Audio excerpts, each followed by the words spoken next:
Bonjour et bienvenue sur Africa 24 dans cette nouvelle édition du Morning News. Voici les titres. Les pays membres de la CEMAC en retard dans le paiement de la taxe communautaire d'intégration. La Commission de la Communauté économique et monétaire de l'Afrique centrale tire la sonnette d'alarme. Le chanteur Daouda Faye sort son premier single, le titre est mort. Vous entendrez l'artiste d'origine sénégalaise dans ce journal. Puis reportage à suivre, reportage consacré à Mohamed Konfori Bangoura, sélectionneur de l'équipe de football de la Guinée. Mais tout d'abord, la justice ougandaise qui exhorte les forces armées à mettre fin à l'assignation à résidence de Bobi Wine, dont le domicile est encerclé depuis l'élection présidentielle du 14 janvier, scrutin dont les résultats ont donné vainqueur. Le président sortant Yoweri Museveni au pouvoir depuis 1986. Depuis la présidentielle, le principal opposant au président, deuxième du scrutin avec 34,8% des voix, est bloqué dans sa résidence située à la périphérie de la capitale Kampala. Bobi Wine, qui continue par ailleurs de dénoncer les résultats de l'élection présidentielle. Situation alarmante dans la région Afrique centrale qui fait face à plusieurs arriérés de paiement de la taxe communautaire d'intégration, ce qui perturbe le fonctionnement de l'institution sous-régionale. Les pays de la communauté économique et monétaire de l'Afrique centrale sont une nouvelle fois rappelés à l'ordre. Ils sont priés de verser leurs contributions. Samantha Saberou Saboubanga. Les pays membres de l'Afrique centrale n'ont pas payé la taxe imposée par la CEMAC en 2020. Selon le président de la commission de la CEMAC, Daniel Onaondo, les pays de cette sous-région ont accumulé environ 80 milliards de francs CFA des arriérés de versement de la taxe communautaire d'intégration TCI. Cette situation s'explique du fait que les trésors publics nationaux ne fassent pas systématiquement la collecte de cette taxe à ses frontières pour la reverser, d'où l'accumulation d'arriérés. Le non-respect de la taxe communautaire d'intégration est l'un des gros handicaps au développement et à l'intégration de la zone CEMAC. La zone CEMAC a besoin d'infrastructures, a besoin d'une cohérence, a besoin d'une homogénéisation des législations et a besoin d'un cadre infrastructurel intégré. Instituée en 2012 pour financer le processus d'intégration régionale, la TCI est censée être la principale source de financement du budget de la CEMAC. Il s'agit d'un prélèvement de 1% sur la valeur imposable des importations de produits originaires des pays tiers. Chaque État membre est chargé de collecter ces taxes à ses frontières et la verser par la suite à la Commission. Il faut que les pays prennent en compte de façon prioritaire le paiement de ces taxes visant à stimuler et à financer tout ce qui est infrastructure régionale et que les pays prennent ça comme mécanisme de réflexe au lieu d'attendre toujours les pressions. Parce que les pays qui se plaignent de n'avoir pas de ressources sont, comme je l'ai dit, paradoxalement, ceux qui ont besoin de bénéficier des retombées de cette taxe. Le projet de budget 2021, quant à lui, sera soumis à la validation des ministres et s'élève à plus de 89,2 milliards de francs CFA, soit une hausse de plus de 1% par rapport à celui adopté en 2020. Pour ce qui est du financement, la Commission attend près de 63 milliards de francs CFA de la TCI, soit plus de 70% des ressources budgétaires globales. Vœux du Nouvel An adressé au président équato-guinéen Teodoro Obiang Nguema Bazogo, le bilan de la situation sanitaire liée au Covid-19 et la relance de l'économie au cœur du discours du gouvernement et du corps diplomatique.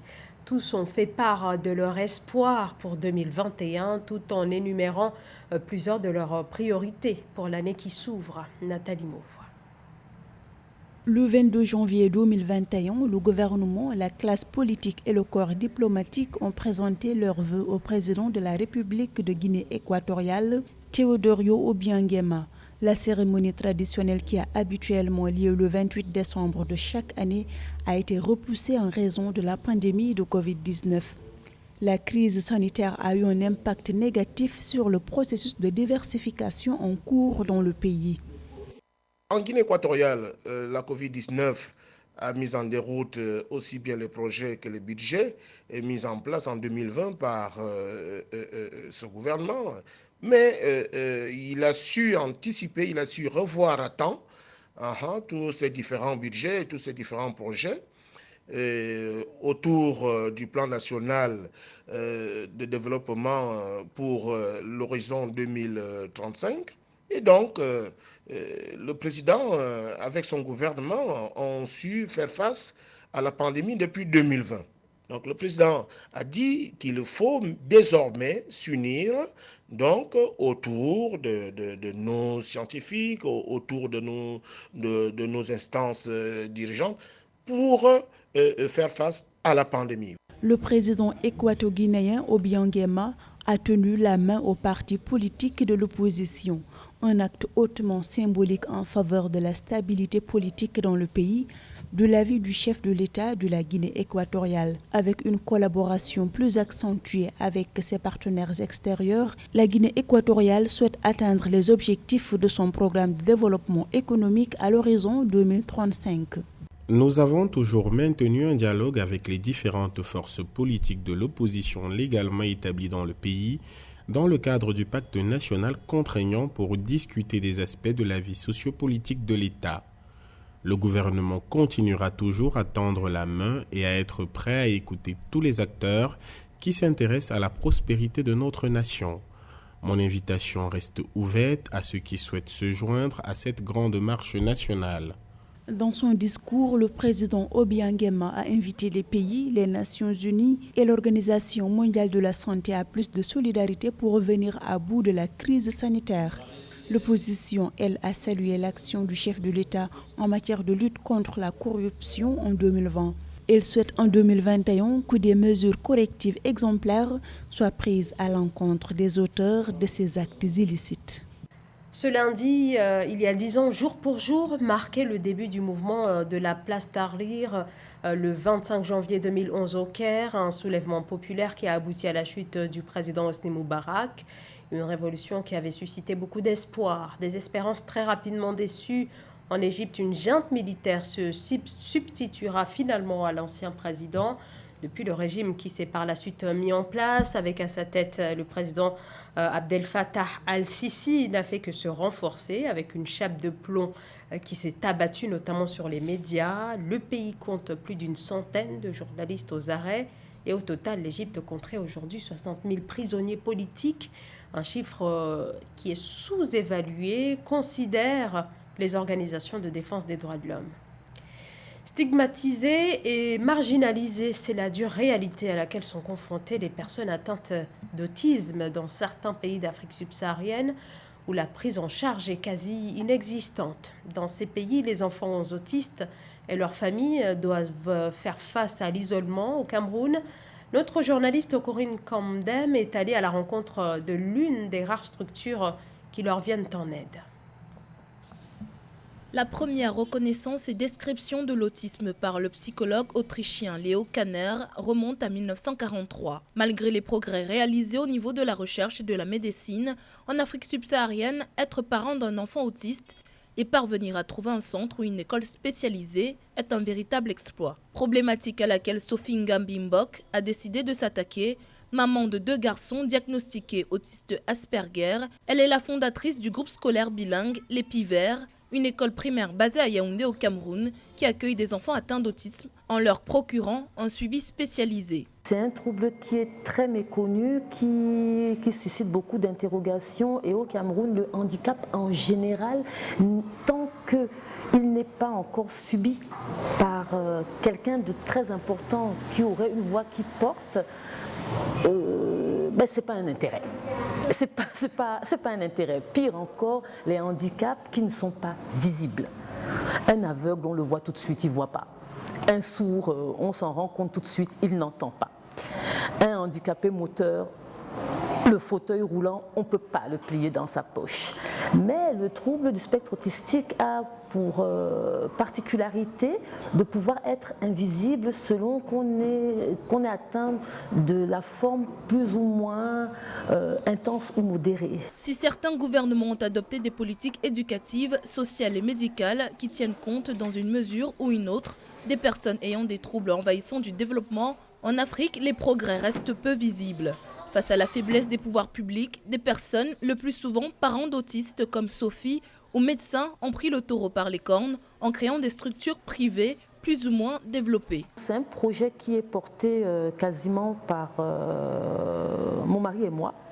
Et les parents, l'État n'intervient pas du tout à quelque niveau que ce soit. Les enfants sont accueillis comme tous les autres, ils bénéficient de soins paramédicaux à l'intérieur de la CLIS. Les parents n'ont plus cette charge à aller trouver un orthophoniste dans la ville, les embouteillages et autres. On a tenu à rassembler tout sur place. La scolarité est adaptée et adaptable parce qu'on écoute chacun. Créé en 2020, le groupe scolaire L'Épivert n'en est qu'à sa première année d'activité. Sophie entend via son infrastructure sensibiliser sur ce trouble psychologique et par la même occasion apporter son soutien aux parents d'enfants autistes. Daouda Faye ou l'étoile montante de la pop africaine, Anymore, le premier single du chanteur sénégalais Daouda Faye, plus connu sous le nom de D-Faye, titre sorti aux États-Unis, où le chanteur d'origine sénégalaise, inspiré notamment par des artistes tels qu'Akon, D-Faye, dont le titre Anymore est disponible sur toutes les plateformes de streaming. Je vous propose d'écouter Daouda Faye. Hello, mon nom c'est D-Faye et je suis artiste sénégalais basé aux États-Unis. Là, je viens de sortir le premier single de mon projet D-Vibe. Le son s'appelle Anymore et dans le son, je parle de réussite, je parle d'atteindre mes objectifs, voilà, de faire les trucs bien, de faire les trucs que les gens aiment en fait, d'arriver au sommet de mon art en général. Et voilà, dans le son, vous pouvez entendre parler de voilà, I wanna be famous, driving around this. Genre conduire des ranges, pas seulement les conduire, mais bon, voilà, avoir un range au moment voulu. Quand je veux acheter un range aujourd'hui, que je le fasse, c'est sans problème. Donc voilà, c'est tout quoi pour le son, être au top. Voilà, arriver au sommet de mon art et tout, je parle de ça en fait, en général. Merci. Un gros plan à présent sur l'équipe de football de la Guinée. Son sélectionneur Mohamed Kamfouri Lapé Bangoura, la Guinée vainqueur de la Namibie lors de sa première sortie dans le groupe D du championnat d'Afrique des Nations de football, entend bien s'imposer dans le cadre de cette compétition. Séverin Gildas Douquet.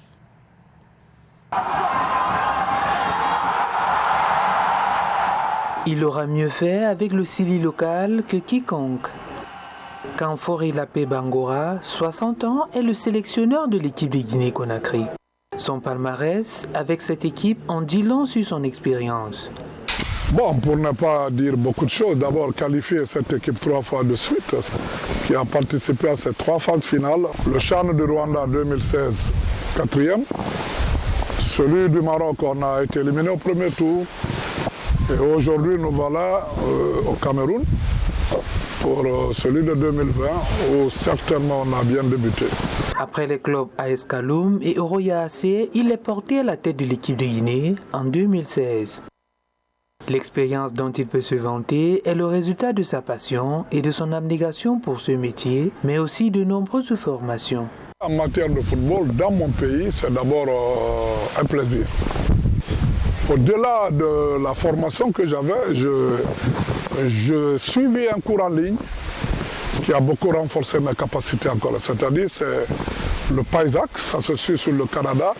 L'enseignant de formation détient les licences A, B et C de la CAF. L'allure simpliste et joviale, le fondateur du FC Séquence de Dixine cache rigueur, sévérité et exigence dans sa démarche formatrice. C'est d'ailleurs fort de ces exigences que le bloc guinéen peut se targuer d'être aussi solide. Le coach espère créer avec celui-ci la surprise au CHAN 2021. Aujourd'hui, certainement, on a une équipe qui a ses propres arguments, qui a ses qualités. Et avec mon expérience, je pense qu'on aura des possibilités d'aller beaucoup plus loin, pour ne pas dire qu'on aura la coupe. Né en 1961 en Guinée-Conakry, Kamfouri Lapé Bangoura est marié et père de 6 enfants. C'est la fin de ce journal. Merci de nous avoir suivis. Dans un instant, une nouvelle édition de l'actualité sur Africa 24.